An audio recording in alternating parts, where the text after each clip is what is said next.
ఉపసభాపతిగా సభా గౌరవాన్ని కాపాడతానని రఘురామకృష్ణరాజు స్పష్టం చేశారు.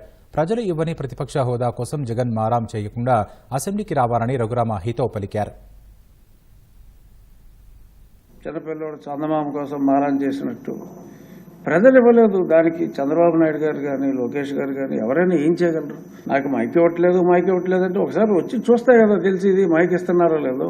డెఫినెట్గా 11 మంది సభ్యులు ఉన్నారు కాబట్టి వారికి ఉన్న సమయం వారికి ఇవ్వటం జరుగుతుంది. ఇంట్లోనే సెట్టింగ్ వేసుకుని మాట్లాడటం కరెక్ట్ కాదు. ఇంత వైభవంగా అసెంబ్లీ హాల్ ఉన్నప్పుడు వారు ఇక్కడికి వచ్చి కుసంస్కారులు కాదు.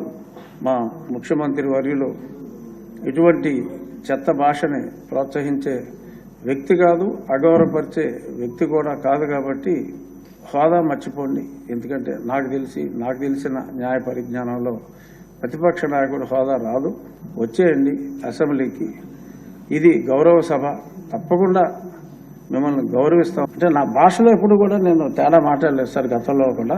కానీ కొంచెం మీరన్నట్టు ఒలి దగ్గర పెట్టుకుని ఉండాల్సిన అవసరం ఉంది. సాధ్యమైనంత వరకు కాదు, సాధ్యం చేసుకుని ఈ కుర్చీలో కూర్చున్నప్పుడు పెద్దల మాట పూర్తిగా పాటించాలి.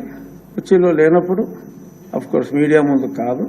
అంటే చాలా మంది నోరు కట్టేశారు అది ఇది అంటున్నారు. కానీ లేదు, అంటే అదుపులో పెట్టుకోవటమే తప్ప కట్టు కూర్చోవలసిన అవసరం లేదని చెప్పి కొంతమంది మిత్రులు కూడా చెప్పారు.